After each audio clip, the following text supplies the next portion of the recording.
하나님의 말씀은 누가복음 2장 1절부터 20절의 말씀입니다. 누가복음 2장 1절로 20절 교독하겠습니다. 이때에 가이사 아구스도가 영을 내려 천하로 다 호적하라 하였으니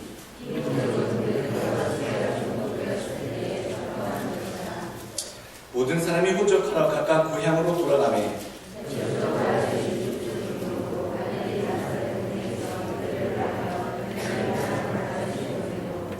그 정원한 마리아와 함께 호적하러 올라가니 마리아가 이미 잉태되었더라.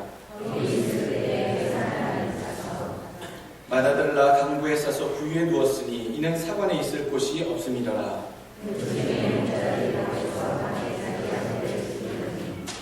주의 사자가 곁에 서고 주의 영광이 저희를 두루 비추매 크게 무서워하는지라.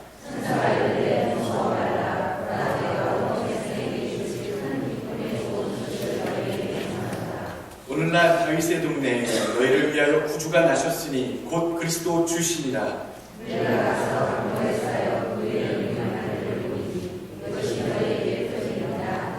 후련히 허다한 천군이 그 천사와 함께 있어 하나님을 찬송하여 가로되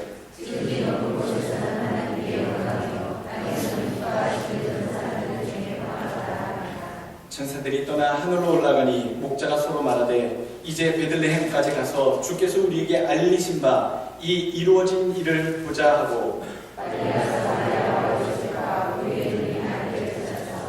보고 천사가 자기들에게 이 아기에 대하여 말한 것을 고하니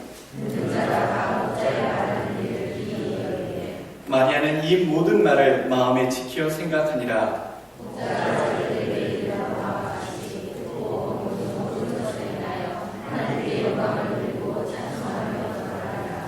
아멘.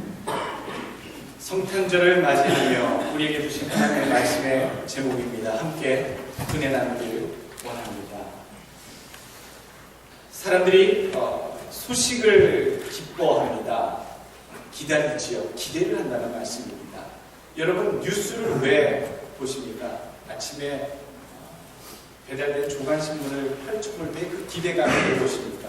오늘은 무슨 일이 있을래나, 간밤에 무슨 일이 있었는가, 또는 인터넷을 클릭할 때마다 첫 화면을 뜰 때마다 우리가 늘 클릭하는 것, 오늘 메인 기사가 무엇인가, 어떤 소식에 대한 그런 분위기, 기다림, 늘 일상에서 느껴지는 사람들이 가지고 있는 기대감이 아마 소식, 그것도 그냥 그런 소식이 아니라 뭔가 나에게 신선한 충격과 또 도전이나 유익이 될 만한 그런 소식, 그런 기쁜 소식이 없을까. 아침부터 비극의 소식, 아침부터 또 슬픈 소식을 듣고자 하는 사람은 없을 겁니다. 소식도 기다리는데요. 그 소식들 중에서도 사람은 기쁜 소식을 근본적으로 기다리고 찾는다라는 말씀을 먼저 드립니다. 여러분들 요즘에는 무슨 소식을 그렇게 기다리십니까? 우리 12학년 아이들은 학교 어플라이를 했으니까 이제 1월달, 2월달 걸쳐서 학교 입학하는 통지에 대한 그 기쁜 소식, 그게 기다려지겠지요. 여러분, 또 여러분들 상황에 따라 그 소식이 어떠한 것들이 막 기다려질 텐데요. 일제시대 때 백성들이 기다렸던 소식은 무엇이겠습니까? 해방의 소식이겠죠. 민족의 독립의 소식이겠죠. 여러분 6.25 전쟁이 한참 지난 후에 있을 때에 지쳐있는 군인들에게 기쁜 소식이란 무엇이겠습니까? 전쟁이 곧 끝난대 또는 휴전대 라고 하는 소식만큼 기쁜 일이 어디 있겠습니까? 여러분들 우리 민족에게 기쁜 소식이 무엇이겠습니까? 통일이지요. 네, 통일의 기쁜 소식. 그런데 참 그 옛날에는 기쁜 소식이 민족이 평화통일, 남북이 통일되어 하나가 되는 것을 많이 기다리던 때가 참 많이 있었는데요. 그런 소식을 기다리는 사람들이, 바램을 많이 갖고 있는 사람들이 많이 있었는데 요즘에는 또 그렇게 많지는 않은 것을 또 발견하게 됩니다. 기다렸다고 하는 그런 부분들이 바뀌었다라는 그런 생각을 해보게 되지요. 여러 사람들에게 기쁜 소식이어야 되는데 때로는 그 소식이 어느 누구에게는 기쁘지만 어느 누구에게는 그렇게 기쁘지 않은 소식도 있습니다. 북한의 미사일이 발사되었습니다 라는 소식을 들었을 때 북조선에 있는 북한에 있는 모든 그 인민들은 아마 김정은 지도자를 박수하면서 환호했을 겁니다. 그런데 우리 남한에 있는 우리 대한민국 국민들이나 해외에 있는 외국의 외신들은 그 북한의 미사일 발사를 놓고 같이 기뻐하기는커녕 어떤 걸 얘기합니까? 심히 동북아 안보에 우려를 낳는다라고 걱정의 그런 반응들을 보이는 것. 어느 누군가에게는 그 사건과 사실이 참 기쁜 일이고 기쁜 일이지만 어느 누군가에게는 그것이 기쁜 일이 아니라 슬프고 괴로운 소식이 될 수도 있다. 그런데 오늘 절대적으로 기쁜 소식이 오늘 여기 있습니다. 이리 봐도 기쁜 소식이고요. 저렇게 봐도 기쁜 소식입니다. 이 사람이 봐도 기쁜 소식이고요. 저 사람이 봐도 기쁜 소식입니다. 이전에 태어난 사람이 봐도 기쁜 소식이고요. 이 이후에 태어날 사람이 생각해도 기쁜 소식입니다. 동양인이 봐도 기쁘고요. 서양인이 봐도 기쁩니다. 민족과 국가를 넘어서 기쁜 소식이 있고요. 또 빈부와 귀천을 넘어서 남녀노소를 넘어서요. 사상과 이념을 초월해서 기쁜 소식이 단 한 가지가 있다면 오늘 예수 그리스도께서 우리에게 오셨다는 소식입니다. 그 소식은요. 절대적인 기쁨의 소식이라는 얘기입니다. 예전서부터 기쁜 소식이었고요. 이제 태어날 사람들에게도 기쁜 소식이고요. 동양인이나 서양인이나 흑인이나 황인종이나 백인이나 인종을 불문하고 노소를 불문하고 귀천 빈부를 불문하고요. 정말로 귀한 절대적인 기쁜 소식이 예수 탄생의 소식이라는 거죠. 여러분 왜 기쁜 소식입니까? 오늘 본문의 내용을 이렇게 살펴보면서 예수 탄생의 이 기쁜 소식이 어떤 의미에서 정말로 왜 그렇게 기쁜가? 그냥 예수님이 오셨으니까 기쁘지 라고 하는 막연한 기쁨에 대한 접근이 아니라 이유를 한번 우리가 찾아보고 그 이유를 교훈으로 우리가 되새겨보고자 합니다. 여러분 첫 번째로 우리가 정말로 이 예수님의 탄생하심을 기뻐해야 되는 이유는요. 하나님의 구원 사역이 이 세상 역사 속에서 실제로 일어난 사건으로 나타났기 때문입니다. 시작됐기 때문입니다. 그저 옛날 어느 때에 절대자가 그의 아들을 보내셨더라처럼 시작되는 그런 전설 같은 이야기로 시작되는 종교가 아니라는 얘기지요. 얼마나 많은 종교가 있고 얼마나 많은 사상들이 있습니까? 그런데 그런 것들 가운데 인간의 역사상 실제로 절대자가 인간의 세상 속으로 그 구원의 첫 발을 디뎌서 분명하게 증거하는 그 사건을 찾으려 한다면 여러 사건들이 있을 것 같습니다만 그 중에서도 예수 그리스도의 이 땅 위에서의 탄생이 절대자 하나님이 저 이상 끝에 계실 것 같은 저 초월한 존재의 하나님께서 이 땅의 인간들에게 직접 그의 영광과 구원하심의 발자취를 드러내신 흔적, 그 첫 번째 사건이, 구체적인 사건이, 구원의 사건이, 그 시작의 처음 단계가 예수 그리스도의 탄생이라는 얘기입니다. 오늘 본문 1절, 2절, 3절 보시게 되면 호적하라고 하는 이야기가 나옵니다. 이때에 가이사 아구스토가 영을 내려 천하로 다 호적하라 하였으니 이 호적은 구레뇨가 수리아 총독되었을 때에 한 첩번한 것이다. 자, 여기에서 나오는 역사적인 인물 누구가 나옵니까? 가이사 아구스토가 나옵니다. 가이사 아구스토는 누구입니까? 그리스 로마 시대, 여러분 죄송합니다. 로마 시대에 팍스 로마를 이끈, 로마의 화평 시대를 이끈 그 황제 옥타비아누스지요. 여러분들 그 가이사라고 하는 것은 시저의 그 성경적 표현을 이렇게 가이사라고 표현했는데 시저입니다. 시저 아구스토지요. 아구스토가 옥타비아누스입니다. 이 옥타비아누스의 라이벌 기억나십니까? 안토니우스. 이 안토니우스는 누구를 사랑해서 망신을 당했지요? 망신을 당했다라고 얘기하기 힘든데 이집트의 여성이었던 클레오파트라와 사랑에 빠져서 로마의 패권을 다툰 이 두 장군이 결국 악티움에서 해전을 벌여서 옥타비아누스가 승리를 함으로써 안토니우스가 죽게 되고요. 그 시저로서 로마의 황제가 되어서 태평성대를 열었다. 그래서 이 옥타비아누스로 시작되는 오늘 가이사 아구스도의 시대를 팍스 로마나 시대라고 여러분 부릅니다. 굉장히 오랜 시절 동안 그가 집권한 이후로 로마 제국의 절대 평화가 이루어졌다라는 얘기를 우리 역사 시간에 들었습니다. 팍스 로마나, 미국의 힘에 의해서 세계 질서가 평화와 안녕 속에 누려진다라고 하는 얘기를 할 때 무엇을 얘기합니까? 팍스 아메리카나라고 얘기하죠. 처음 들어보는 듯한 표정을 지으시는 것은 무엇입니까? 여러분들, 팍스 아메리카나라고 우리가 부릅니다. 이미 로마 제국 사이에 평화가 오는 태평성대를 누리고 있었는데 그들이 누리는 태평성대에 비할 수 없는 평화를 주시러 오신 분이 있었습니다. 사람의 힘에 의해서, 제국의 힘에 의해서 세워진 인간에 주어진 그런 인간에 의한 평화가 아니고요.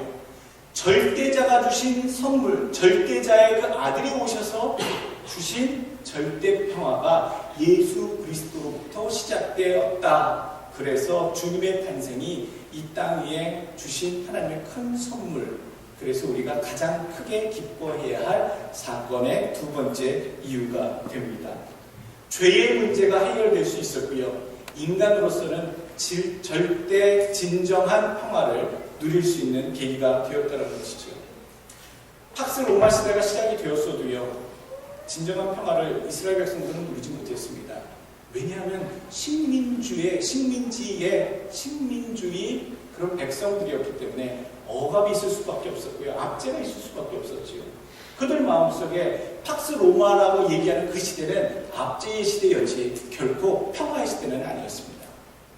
예수 그리스도가 그러한 시점에 이스라엘 민족을 향해 평화의 왕으로 오셨고요. 민족을 향해서만 오신 게 아니라 이스라엘만 향해서 오신 게 아니라 이 땅에 팍스 로마나 이 땅에 허락한 인간에 의한 평화가 아닌 절대자에 주신 절대 평화를 선포하러 오셨다라는 것을 오늘 성경에서 우리가 발견해야 합니다. 원래 인간은 에덴 동산에서 하나님께 영광 돌리고요. 그리고 에덴 동산에서 어떻게 사는 게 목적이었습니까? 평화롭고 행복하게 그 삶을 누리는 것이 인간의 원래 운명이었습니다. 그 죄로부터 타락하여서 에덴 동산으로부터 쫓겨난 이후로부터 사람들의 마음속에서는요, 늘 걱정할 수밖에 없는 근심이 있었고 걱정이 있었고요. 생존에 대하여 또 경쟁에 의한 또 서로 경쟁과 또 빼앗음과 전쟁에 대한 그런 도전들, 이런 위기 속에서 늘 일생을 살아야 될 수밖에 없는 그런 인간의 굴레에 놓여져 있었는데 예수 그리스도가 오심으로 인하여 그 에덴 동산에서 단절돼 버려졌던 인생이 다시 복귀될 수 있는 하나님의 평화의 관계 속으로 다시 들어올 수 있는 길이 열렸기 때문에 그 기뻐하시는 이분 사람들 가운데에서는 평화를 누릴 수 있게 되었다는 겁니다. 세 번째 우리가 기뻐해야 할, 가장 크게 기뻐해야 할 소식으로 우리가 예수의 탄생을 봐야 할 이유 중에 하나는요, 예수가 다스리시는 하나님의 나라가 시작되었다는 겁니다.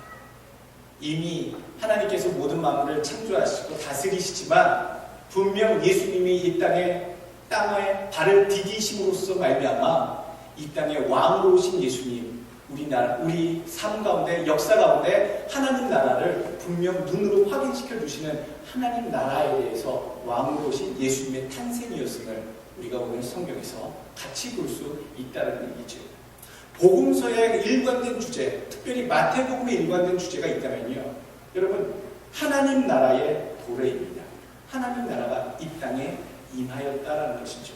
누구와 함께? 예수 그리스도의 탄생과 함께 그의 백성된 나라가 이 땅에 임하였다라고 그 주제는 얘기해주고 있습니다. 예수가 이 땅을 다스리는 시대가 시작되었다는 겁니다. 여러분, 얼마 전에 10월 달에 그런 뉴스가 하나 났습니다. 뉴욕에서 열린 한 행사에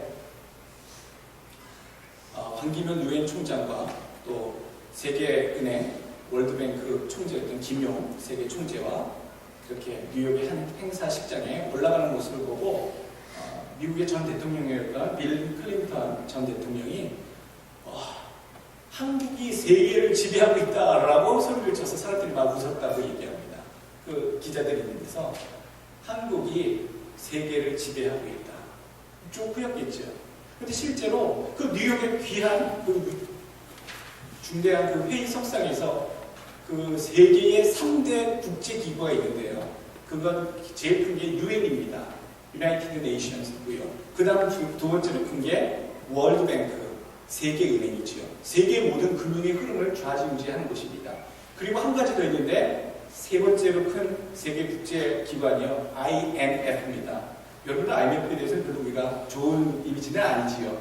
그러나 월드 머니터리 펀드, 인터내셔널 머니터리 펀드, 세계 국제금융, 국제기금, 이 세 개 단체가 세계에 어떤 영향들을 끼치고 이끌어가는데 그 굉장히 중요한 역할을 담당하는 이 세 기관의 두 기관의 수장이 다 어느 나라 출신입니까? 한국 사람이라는 거. 빌 클린턴만 얘기한 것이 아니라요. 오바마 대통령도 그 반기문 총장과 만났을 때의 한 이야기가 한국이 세계를 지배하고 있다라고 다시 한 번 또 언급을 했다라고 그렇게 뉴스에 2번 언급되어 있습니다.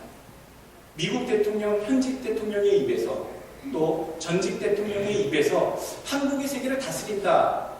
우리가 참 그런 얘기를 들었을 때 되게 기분이 좋고 묵줄해지는 마음이 있습니다만 실제로 한국이 세계를 그렇다고 다스린다고 볼 수 있을까? 지배한다고 볼 수 있을까? 라고 생각한다면 여러분 그것은 또 우리가 의문감이 들기도 합니다. 그런데 굉장히 상징적인 의미가 있지요.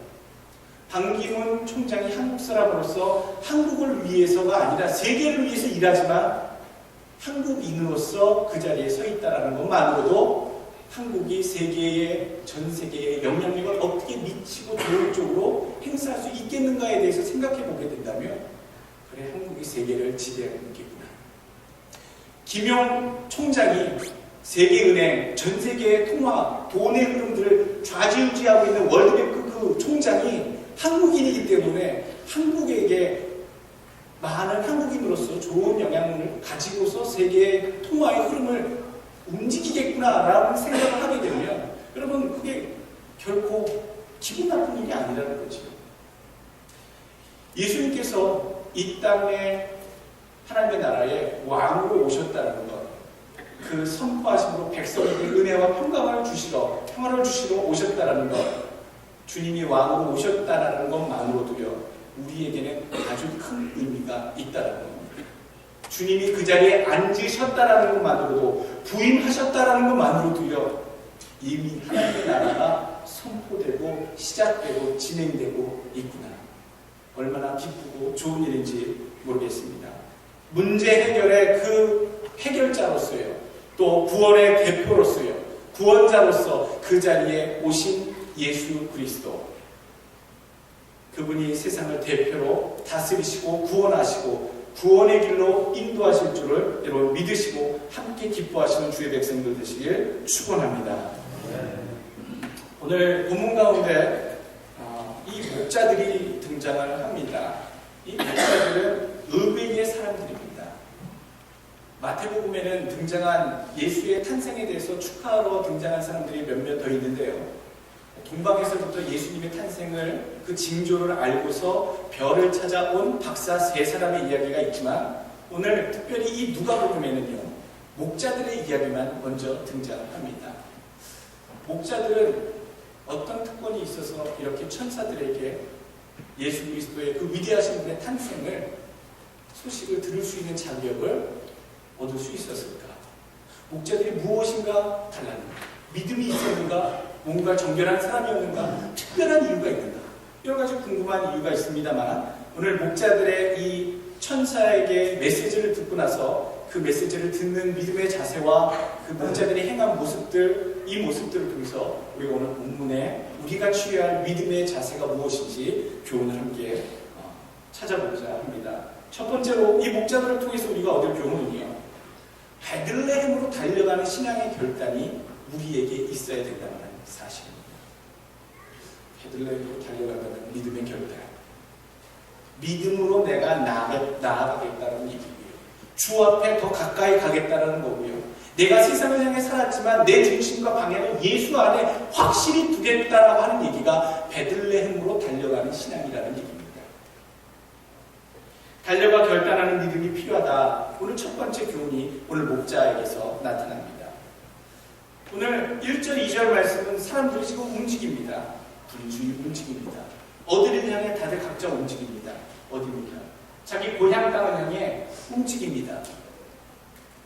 타의에 의해서, 호적하라고 하는 그 명령에 의해서, 가기 싫지만 생계가 있고 일이 있고 직업과 직장이 있지만 임금이 가라고 해서 호적을 해야 되는 그 명령 때문에 자기 고향들을 하루 이틀 며칠씩 빼먹고서라도 그 고향 땅에 가서 호적을 해야 되는 그 분주함 가운데 다들 빠져 있습니다. 뭔가 방향을 향해, 목적지를 향해 움직이는 사람들이 있습니다만, 오늘 억지로 움직이는 사람들이 이 본문 가운데 등장합니다만, 오늘 자발적으로 스스로 결단하여 달려가는 사람들은 오늘 목자라고 상대적으로 우리에게 보여주고 있다는 것이죠. 목자는요, 누가 시키지도 않았는데 달려갔습니다. 달려갈 필요가 굳이 없는데도 달려갔습니다. 그것이 강제가 아니었는데도 달려가서 자기네들이 마음에 결단한 것을 이야기하고 듣고 본 것을 전하고 있습니다. 여러분, 주 앞에 달려가는 신앙이 되셔야 합니다. 억지가 아니고요, 자기의 상황에 따른 어떤 선택이 아니고요, 내 스스로 믿음의 결단에 의한 주께로 향한 믿음의 결단이 올 성탄에는 꼭 있으시게 주의 이름으로 부탁드립니다. 여러 사람이 사실은 등장하지요. 헤롯과 같은 적대자가 예수의 탄생에 대해서 있는가 한편, 또 여관집, 오늘 사관에 공간이 없다, 사관이 있을 곳이 없음이러라 할 때 그 사관 여관집 여인 집주인도 있습니다. 그리고 다른 사람들도 있습니다. 적대적이지는 않았지만 예수 그리스도의 탄생이나 주님의 오심에 대해서 환대하지 않는, 무관심한, 모르는 사람들도 있습니다. 방관자 집단도 있다는 얘기죠. 그리고 오늘 목자의 경우는요, 적극적으로 경배하는 자가 되었고요, 적극적으로 그 천사의 메시지, 구세주 나심에 대한 메시지를 증거하는 증인으로서의 역할을 하는 사람도 있었습니다. 예수 그리스도의 탄생과 더불어 여러 가지 역할을 하는 주변인들이 있는데, 여러분들은 결단코 적대자가 되지 않길 바라고요. 여러분들은 결단코 방관자가 되지 않길 원합니다. 여러분들은 결단코 여러분들은 주님을 위해서 경배자가 되시길 원하고요, 주님을 위한 증인들이 되시길 주의 이름으로 다시 한번 축원합니다.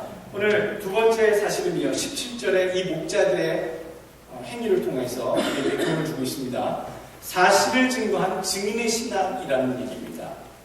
17절 말씀, 보고 천사가 자기들에게 이 이야기에 대하여 말한 것을 고하니.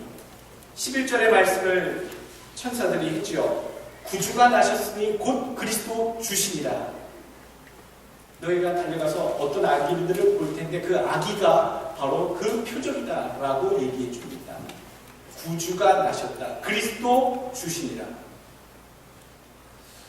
우리가 이 천사가 목자에게 전해준 메시지를 들을 때는 그리스도 주시니라 라고 하는 그 메시지가 별로 그렇게 그런가 보다 라고 느껴질지 모르겠습니다만, 수천 년 동안 하나님으로부터 떨어져서 유리방황하던 그런 이스라엘 백성들, 또 지금 로마의 압제 속에서 힘겨운 삶을 살아가고 있는 이스라엘 백성들에게 메시아가 우리에게 오신다라고 하는 사상은 정말 오래전서부터 갈망하던 대망 사상이었습니다.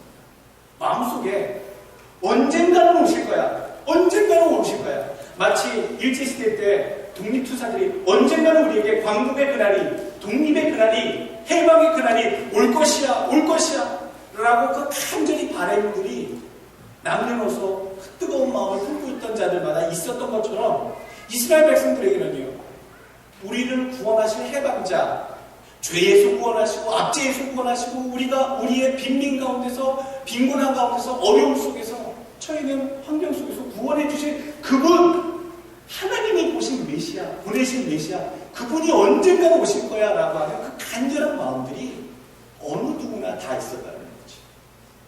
그런데 그 마음을 품고 있었던 사람들 중에 한 몇몇인 이 목자들도요, 그런 마음속에 있었는데 오늘 천사가 바로 너희들이 기다리고 있던, 간절히 찾고 있던 그 사람이 바로 오늘 그리스도 주시리라, 그 사람이 나셨다, 아기를 볼 것이다, 그 아기다 라고 하는 메시지를 전해주고 있다는 것이죠. 얼마나 큰 기쁨인지 몰라요. 그런가? 그래? 그 좋은 소식이지 라고 듣고 귀로 흘리는 그런 믿음이 아니고요. 그 사실을 듣고서 그 아기의 부모가 있는 요관으로 달려가죠. 아기를 찾지요. 베들레헴으로 달려갑니다. 그래서 그 아기를 보고 얘기를 하죠. 아기가 태어난 것을 보고요. 아이고, 아기 예쁘네. 아기 잘생겼네요. 아기가 이렇게 총명하게 생겼네요. 아이고, 이모부가 이런 덕담을 한 게 아니라요. 천사가 이 아기를 향하여 했던 이야기, 자기네들에게 들려줬던 메시아가 이 땅에 나셨다라고 하는 그 이야기, 베들레헴에서 나셨다라고 하는 그 이야기를 그 마리아와 요셉에게 증거하고 있다. 그대로 전했다는 겁니다. 여러분, 증인의 삶, 들은 것을 증거하는 삶이, 적극적으로 달려가서 증거하는 삶이 우리에게 놓여져 있다는 겁니다. 아기 탄생의 이야기, 메시지를 들은 자들은요, 그것을 본 자들은요, 체험한 자들은 이 땅에서 증인의 삶을 살아가셔야 되는 의미가 있는 줄 여러분 믿으시길 바라겠습니다. 세 번째, 하나님께 영광을 돌리는 신앙입니다. 20절 말씀 보시지요.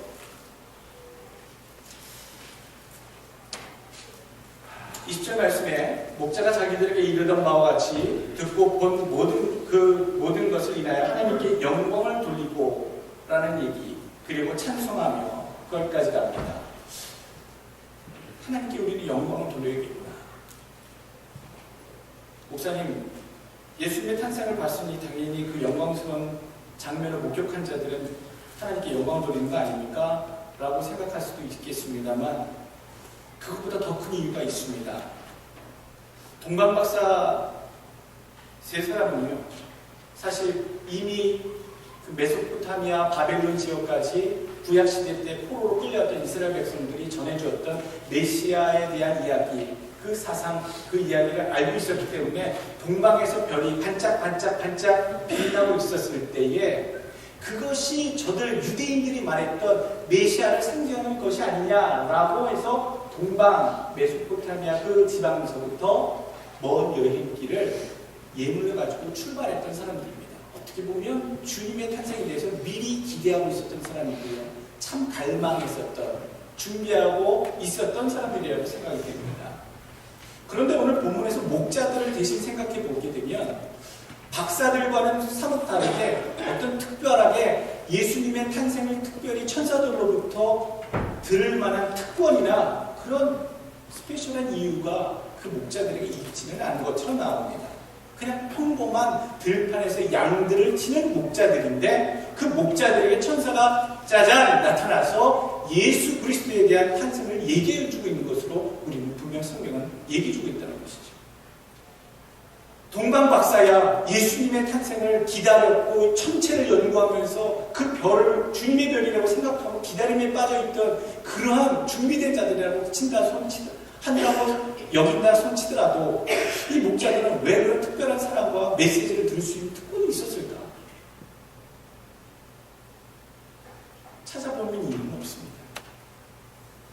목자들이 더 특별히 하나님 앞에 믿음이 뛰어나서도 아니고요, 더 특별히 준비되어서도 아니고요, 특별한 이유가 있어서가 아닌 것을 오늘 본문은 얘기합니다.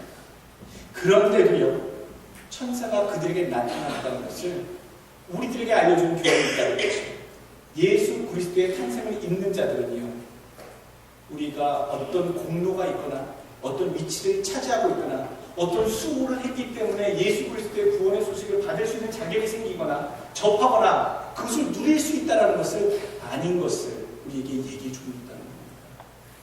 어떤 특별한 자격이 있어서 그 소리를 들을 수 있는 게 아니고요, 그 소식을 그냥 전하여 줬을 때 기쁘게 받아들일 수 있는 것, 그것만으로도 기뻐하심을 입은 자로서 세워졌다라는 것, 그것만으로도 우리는 목자들의 처지를 생각할 때에 어느 누구든지 이 구원은 열려있구나, 어느 누구이든지 간에 특별히 그들이 공로를 세웠거나 이유가 있어서가 아니라 그 소식을 들은 자 모두는 하나님께 특별한 기뻐하심을 입은 선택받은 자들이 되는구나 라고 하는 교훈을 목자들의 케이스에서 우리는 발견한다는 얘기입니다. 하나님께 영광을 돌리는 신앙이다라고 했는데요. 그렇다면 결론은 하나뿐이지. 아무 이유 없는데 놀라운 하나님의 축복과 영광을 받으셨을 때는요, 한 가지, 하나님께 영광을 다시 되돌리시면 됩니다. 찬양하시고 경배하시면 됩니다. 내가 수고하고 애썼는데 그 대가로 무엇인가 받았을 때는요, 그냥 우리가 감사하는 마음을 품기만 해도 꼭 과분한 삶의 자세입니다. 그런데요, 아무 공로도 없는데요, 자격도 안 되는데요, 그렇게 귀한 사람도 아닌데요, 그런 존귀한 영광스러운 메시지를 듣고 복음을 받고요, 구원의 소식을 우리에게 주셨을 때에는요, 아무런 자격이 없는 내가 그것을 받았을 때에는요, 우리가 할 수 있는 단 한 가지의 삶의 모습은요, 영광을 돌리고 찬양하고 경배하는 것, 이게 우리의 당연히 해야 할 자세라는 겁니다. 예수 그리스도의 탄생하신 오늘 성탄주의를 지내면서요, 여러분들 날마다 경배하고 찬양하며 감사로 올리는 것, 이런 삶의 자세를 여러분 삶 속에 늘 품고 살아가시는 여러분 되시길 주의 이름으로 축원합니다. 마지막입니다. 삶 속에 되돌아가는 실천적인 삶에 적용하는 그런 노력을 여러분들 하셔야 됩니다. 오늘 마지막 찬송하며 돌아가니라 라고 하는 말씀의 마지막 단어, 찬송하며 돌아가다. 이걸 보면서 떠올리는 말씀이 있습니다. 마태복음 17장 4절 말씀. 베드로가 예수께 여자 가로되 주여 우리가 여기 있는 것이 좋사오니 주께서 만일 원하시면 내가 여기서 초막셋을 짓되 하나는 주를 위하여, 하나는 모세를 위하여, 하나는 엘리야를 위하여 하니이다.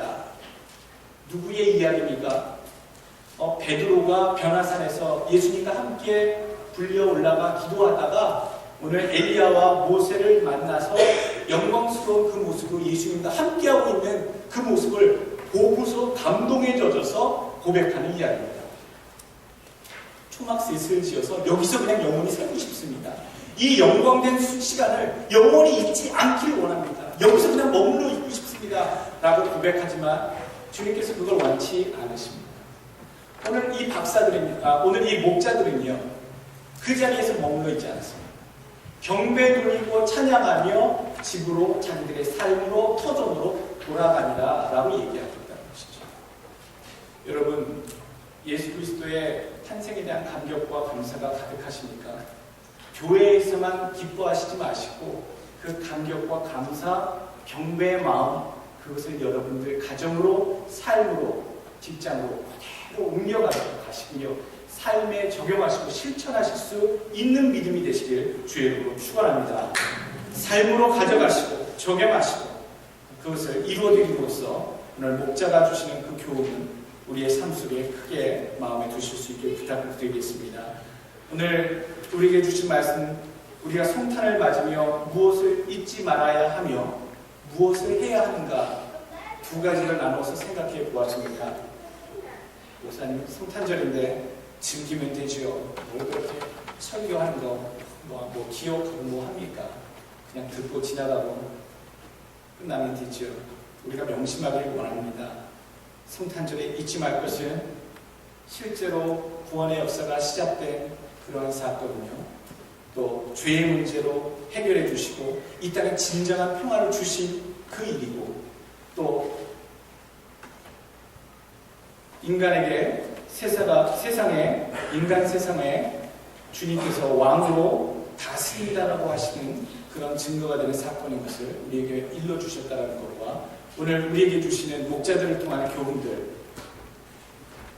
하나님께 증인이 되는 삶, 또 영광을 돌리는 신앙, 삶 속에 실천하는 신앙, 또한 베들레헴으로 달려갔듯이 신앙으로 달려가고 결단하는 그 믿음, 이것을 우리가 해야 된다는 것, 성탄절에 여러분들 삶 속에, 믿음의 삶 속에 꼭 나타나시길 주의 이름으로 축원합니다. 함께 기도하겠습니다.